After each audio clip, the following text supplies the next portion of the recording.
Hey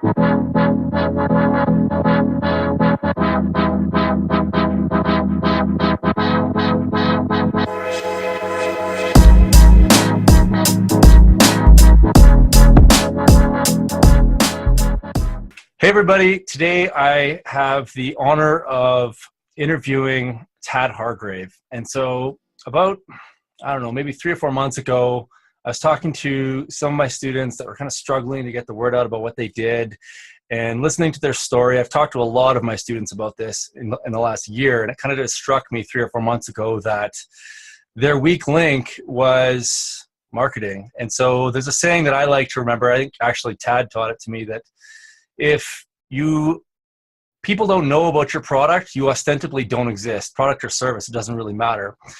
And so what Tad helps people do is kind of get their message across. And I just wanted to share my perspective and where I was coming from almost 10 years ago. So Michelle and I have been in business for 10 years. And I get this comment all the time, specifically, oh, you and Michelle make it look so easy. How are you guys doing it? Why are all your courses and your consultancy always filling up? What is it that you guys do that nobody else does? And I finally had the insight 3 months ago that I thought I would share my secret sauce with you guys. And basically, 10 years ago, we were just 2 loner engineers that came out of the oil patch, wanted to change the world, wanted to prove that humans could be just as positive as they were negative. But our message was just not resonating with people for a bunch of reasons. Number one, nobody knew what permaculture was. Number 2, we just sucked at communicating. We were good at doing math. And number 3, we didn't have a strategy of approach.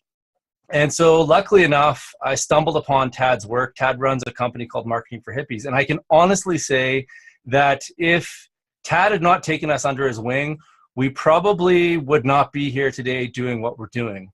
And so what we quickly realized was that we actually weren't running a permaculture business. We were running a sales and marketing company that happened to do permaculture. And one of the reasons that we didn't embrace marketing coaching right from the beginning or learning how to market was because we felt it was kind of icky. And luckily enough, we came across somebody that has figured out a way to make it not icky. In fact, Tad basically has made me into a terminal marketer. And I mean that in the best, most ethical way possible. I love marketing. I love communication.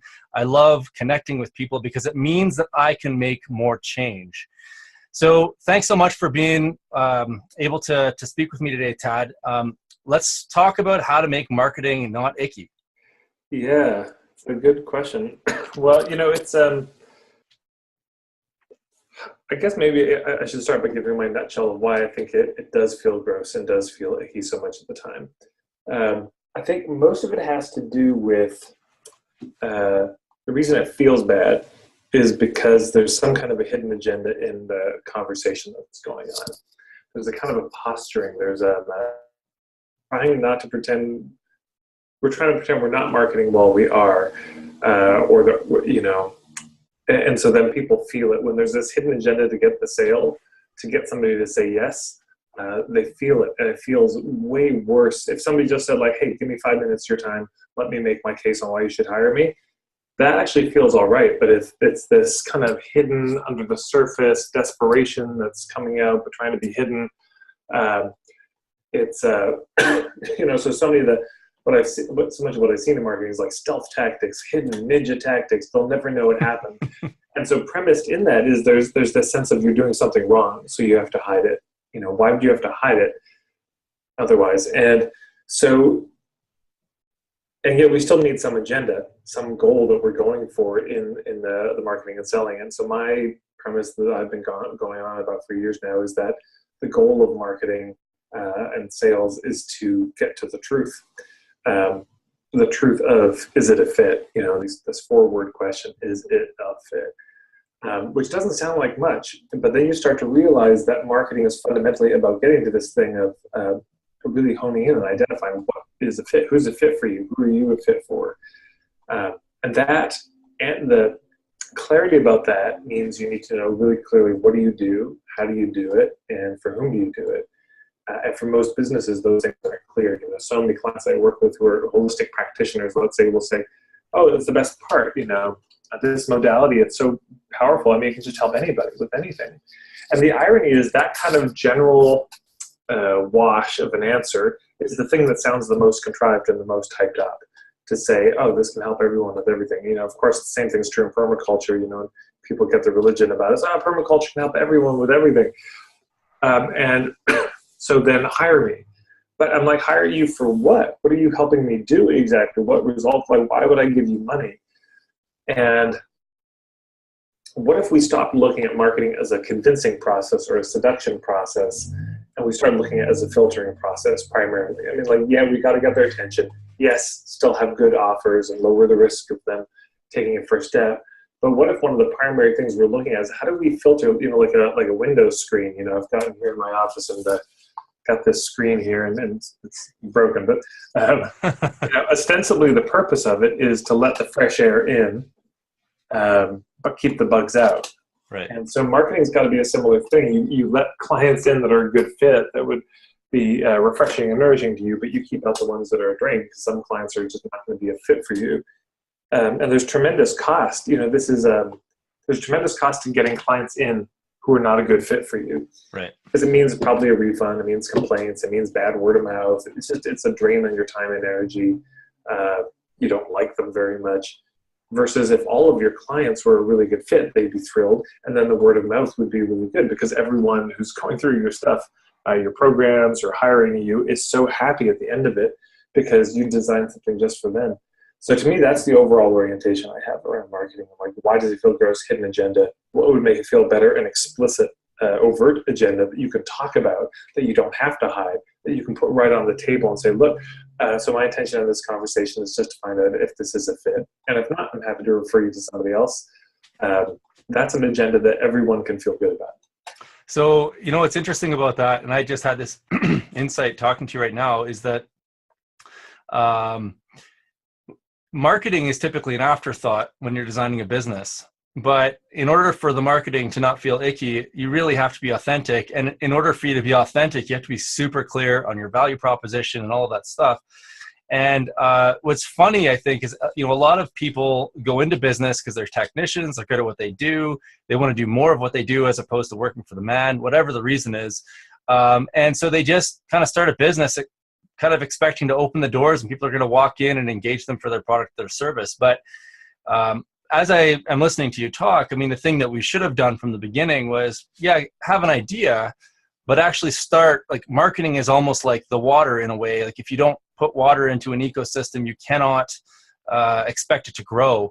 And in order to produce good marketing, like I said, that you have a lot of like personal work that has to happen, or business work that has to happen before you can actually even craft any kind of marketing to begin with. So it's almost like the first steps is getting involved with marketing or somebody like you. Well, what I would say is, there's this initial clarity, because again, market, it's so simple, the questions that marketing asks, but they're just so hard, because, a question of just like, what do you do? Sounds so simple. But there's a lot of ways you could go with it, and it's not always clear to people. How do you do it? What's your style? What's your aesthetic? What's your voice? What's your take? Because, I mean, let's be clear, within the permaculture scene, you can say, okay, a lot of people do permaculture, so they share the same. So even that, I know we've had conversations about all the different roles you could find, the different things that you could do in permaculture. But let's just say leading PDCs, which seems to be, the old joke, how many permaculturists does it take to change a light bulb? 14 want to change the light bulb, 13 to teach workshops about it. So given that that's the most popular one, it's still this question of how do you do it? Starhawk, she has her thing that's got this kind of feminist, Wiccan, social justice slant to it. Other people do more of a social permaculture thing. Other people, you've got more of that engineering kind of background, and everyone who does it hopefully does it differently. Mm-hmm.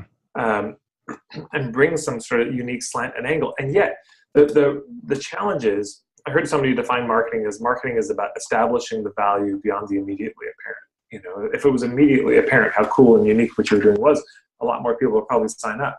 But sometimes I've seen people where it's like the internal reality is very compelling. They're doing something really unique. They have a very different take on it. And yet when you look at the kind of the marketing for it, it's generic. So there's this weird inconsistency between the inner and the outer. Right. On the inside, unique. On the outside, generic.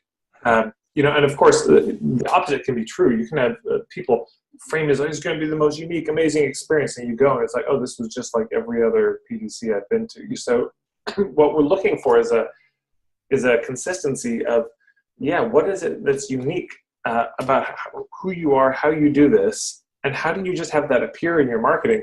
So it's clear for people if it's a fit. And again, this isn't about convincing somebody, but it's saying, look, like I remember there was a guy, Randy Gage, who's a direct marketing specialist. He said, look, come to my marketing workshop, but you should know I'm a fundamentalist Christian. So I do worship throughout so if you're not into that, don't come. I just thought, God bless you, Randy Gage, you know, because I knew it wasn't a fit for me. And thank God he was so honest. So much of the reason I think that people get such a neutral response on their marketing is because they themselves are being neutral in the way that they're putting the marketing out. They're not really being candid about their point of view. They're kind of saying, well, this could be for everyone. Instead of getting really real and saying, look, realistically, our experience shows us that it's best for people in this moment in their lives who are dealing with this. You know, like I remember one time on one of your sales letters where you kind of had that realization like, oh, I don't know if it's still the same, but it was like, it's kind of people who want to get out of the matrix. People want to get off the grid. People who want to like, that was one of the big things that your people were struggling with. And you were really naming a moment in their life. Because there's a moment where people wake up to like, oh, things are pretty rough. And there's a moment where they've already built their life off the grid. But you were speaking to that moment where they realize like, we want to not be so dependent on this infrastructure of this culture. We want to have this more off the grid lifestyle. So, you know, it's not for everybody. Not everybody would read. Easy in the permaculture scene to be like, well, of course, everybody wants that. Not true. Very few people want to get off the grid. That's a very narrow thing. So, yeah, these questions like, what is it that you do? You know, what's unique about what it is you do? How do you do it? And for whom are you doing it? Those three questions. So, but what's interesting is, one of the things I've said for years in my marketing workshops is marketing can make you better at what you do. And the way it makes you better at what you do is it just asks you these really hard questions. But in answering the questions, and most of these are things entrepreneurs have never contended with. They've never really said, no one's ever pushed them on it and said, you know, what do you do? Permaculture. Yeah, that's very nice. But what exactly within permaculture do you do? Well, I mean, we're kind of doing a bunch. Yeah, but what? Then you finally nail it. Great. And how do you do it? Well, just like everybody else. Wrong answer. There's no such, you know, it's like, and nobody's pushed them. But as you get pushed to answer these questions, hopefully with something authentic to you, that is your business becomes more authentic, becomes more like you. And so then it shifts from, you know, because the most painful thing for me to see is when I'll see a presenter get on stage, and this is more kind of in the business marketing context, and that you can, the way they're dressed, the way they talk is this cookie cutter boilerplate presentation, and there's nothing authentic about it, and they're trying to enroll people into what seems like a very generic program, and they're using strong arm tactics to get people to say yes. You know, run to the back of the room, first 27 people get 50% off, all this stuff, versus somebody standing at the front of the room saying like, okay, so look, here's the deal, here's what we've got. We realized there was a real issue in this community dealing with this particular problem, or people are wanting this result, not knowing how to get it. So we've come up with a package for that. Here's our approach to it. This is our kind of philosophy, our take on it, how we go about it. And here's our sense, who is for it. If that seems like a fit for you, if you're interested, you know, here's the offer that we want to make today. We're happy to take questions. It's a very different feeling. You know, it's like there's a coffee shop in Edmonton called Credo. And if you go in there and you ask for, if you try to give them your fancy Starbucks order, they just look at you like, no. We make our coffee the way we make it. We think you'll like it. And they just do it the way they do it. You know, they're not trying to hustle for anyone's approval. So much of marketing is, you know, the shallow end of the marketing pool is you're trying to make everything attractive to your clients. Right. Versus the deeper end is you start going like, well, what would be attractive to me? Like, what's the kind of lifestyle I want? And how do I build a business that would meet that need? Like, I started doing this thing called the puttering sessions. I can't remember if I told you about this, where I think I did, where I just realized I function really well with a tidy home. And yeah, I resent tidying. And talking with clients, if I'm having to sit on Skype for hours, it's just a drag because I'm already on the computer so much. But I noticed when I was chatting with my friends and catching up, I'd be on my phone headset walking around tidying. So because of that, I thought, I just sent emails my list. I'm like, this could be a terrible idea. I don't know how well it'll work. Maybe I'll be too distracted, but I'll charge a third of my price for my coaching, but I'll be doing the dishes while it's happening or sweeping under my bed. It's going to be called the puttering sessions. And they sold out in like 2 hours. And I've been doing them every month. My house has never been tidier. But, so what I'm saying is like, that was an offer that came from me authentically looking at like, how do I want my lifestyle to be? And I've heard about life coaches who do coaching. They were hikers and they realized, oh my God, I'm stuck on the computer all day, and they wanted to stop coaching. Then they realized, what if I was on my headset doing coaching, or what if people came out hiking with me and we did the coaching in that way? So, when you start asking yourself these questions, that, like, what's the lifestyle I want? And what do I do? Who's it for? How do I do it? And you really dig into something authentic, you actually come up with a better offer, a better product that more people are going to enjoy in the marketplace. So, yeah, to me, it's not just that marketing can feel good. It's that marketing needs to feel good. And in the process of figuring out something that would actually feel good to you, that would get you clients you feel good about, allow you to do the work you do in a way that feels good for you, you feel good too. It's not just, so the whole thing starts to feel better for everybody. Nobody feels pushed. Nobody feels strong-armed. You're just sharing, like, this is what I do. This is my deal. And then, yes, you give people a good offer. Yes, you offer them a low-risk first step, of course. But otherwise, you get the same, like, oh, everyone's doing PDCs, and everyone's doing the exact same damn PDC. Everyone's doing yoga teacher trainings. And now everyone's a yoga teacher. And it's funny, when I was just at the National Health Practitioners of Canada conference, they were like, how do you deal with competition? Because now there's so many yoga teachers and massage, because these schools keep pumping them out every year. And I was like, look, if you think of it as like you've got a pie, and when you first start off, you're the only yoga studio in town. You have 100% of the pie. That's great. And then another yoga studio moves in. They took half the pie, bastards. Then, 2 more, and pretty soon you've only got this little piece of pie.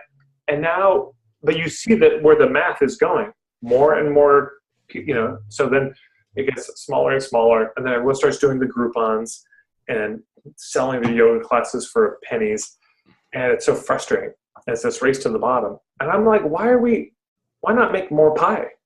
Yeah. Why not look at, like, who is not being served by the yoga community yet? What are other communities I'm already connected to where yoga isn't a thing? Bring yoga classes to them. Yoga for rednecks, yoga for Christians, yoga for people with addiction, yoga for people with depression, yoga for people struggling with cancer, yoga for lower back pain. Who yoga might never have really been brought to them and had it catered to them. So they're not a part of this slice of pie of all the usual suspects, which is what everyone's going for. So you could have this whole target market of people, this whole community, who would just be so grateful you showed up, so thankful, feel so good about it, and just respond immediately. Like my friend, Parnate, she moved to Montreal, and she's a queer woman of color who's into the polyamory and the kink scene. And she just moved there. She was a part of that scene for a while studying to be a therapist. And as soon as she got her, official okay to practice, she just hung up her shingle, and her practice was full instantly in her community, because all of her people were like, finally somebody we can go to, because they were tired of talking to, imagine you're a young queer woman of color, radical politics, and then you're talking to an old white dude therapist who's like, activism, schmacktivism, and dismisses your whole life experience. So now they're like, this is someone we can go to who will help us do the emotional work and take responsibility for our piece, but also doesn't dismiss the politics with which we see the world. So I just feel like that possibility is there for all of us to bring this work that's so meaningful to us into other communities in a way that solves a problem that's actually meaningful for those people. as opposed to just being like, permaculture is so great. Why doesn't everyone get it? Oh, life is so hard. Yeah, totally. No, a couple of words that I picked up there, Tad. Process is one of them. And I think that it's important for people to remember that you don't have to get it right away. There's feedback that kind of goes along the path. And that's definitely true for our story. I mean, we didn't really, we went into permaculture trying to get away from engineering. And that was very strongly communicated in our first sales letter. And trying to leave some of that professional baggage behind, essentially. And over the years, what we noticed was that people are actually coming to us because we are engineers. And so we really wanted to emphasize that part of who we are and what we do. And what's really interesting about it, the other thing that you kind of hinted at was this idea of effortlessness. And so when you start being who you are, when you start sharing the opinions that you have and not trying to please everybody, yeah, there's going to be some people that are less attracted to that, maybe, but that's okay, because it's just like the bug screen analogy, which I thought was incredible. They're probably just not a fit. And so life just gets so much easier when you're surrounded by the people that want to be there, that are stoked to be there. And as you said, marketing actually gets simpler and simpler over the years as that word of mouth grows. So process and effortlessness and fit, I think those three things really define, kind of summarize down what you have kind of talked about there. And I guess if you get any of those three things, and maybe there's a couple more there too, but those three main things wrong, that's when marketing kind of starts to feel icky. Would you say that's true? Yeah. And it's interesting when you're saying about the fear of if I start just calling it how I see it and being myself, then I'm going to get rejected more. Yes, that's the point. Like, get rejected faster because it's coming anyways. It's like if you're dating somebody and you're hiding significant parts of yourself because you want to just put your best foot forward, that stuff will appear. And if you happen to know that it's going to be a deal breaker for somebody, that something's going on for you, if you don't share it, that it's not like the rejection is new and suddenly appears. It was just lurking there waiting. And so it's the same with our clients. So my inclination tends to be like, put it out up front. It's when, so if we do, like, let's say an intro workshop to introduce ourselves, the purpose of that intro workshop is not to spend most of the time sticking in the knife and doesn't it hurt and isn't it terrible where your life is and isn't society in a worse place? And, oh God, the polar ice caps and everything's a disaster and terror. There's something you can do. Don't you want to have hope? And you spend like half the time doing that and being like, but the only one that can help you is me, and sign up for my thing. Otherwise you're going to be screwed when the apocalypse comes. You could do that. But the other approach is to say, like, look, hey, I get it. We all have concerns about where the world is, and we're all also probably passionate about living more locally and off the grid, and we're curious about that. Boom. That's all you need to see, relevance handled. Yes, you can tell your story, but you don't have to belabor it. But most of that presentation should just be like, here's my point of view. This is how I see it. And this is what we do. And this is what we don't do. So instead of it being like, look, here's a nebulously described package, and all I'm talking about is the feature or kind of the benefits of it, what you'll get from signing up. I'm not going to tell you what's involved or any of the steps. Just saying, look, here's what we do. Here's what we don't do. Right. Here's how we do it. Here's how we don't do it. Here's who it's for in our mind. Here's who it's not for. Here's the deal. And then people sign up, or they don't sign up right away, but years later they show up and like, okay, I'm ready to sign up. But that decision-making process happens much faster when we, the clearer we are. So, I think a lot of people look at marketing like it's a searchlight, trying to find clients, but we forget people run away from searchlights by definition. So the other way to look at marketing is being a lighthouse, where you're standing still and you're just kind of guiding the right ships into safe harbor. And this to me is what marketing is. And the clearer we get, it's like the brighter and clearer the light is for your kinds of people to see it. And then they're like, because we all know we've had the experience where you find a product or service, and when you find it, you almost want to weep because you're just like, I can't believe this solves all my problems. Right. This is thank you. Oh my God. And what a gift it is then to be able to tell other people about that.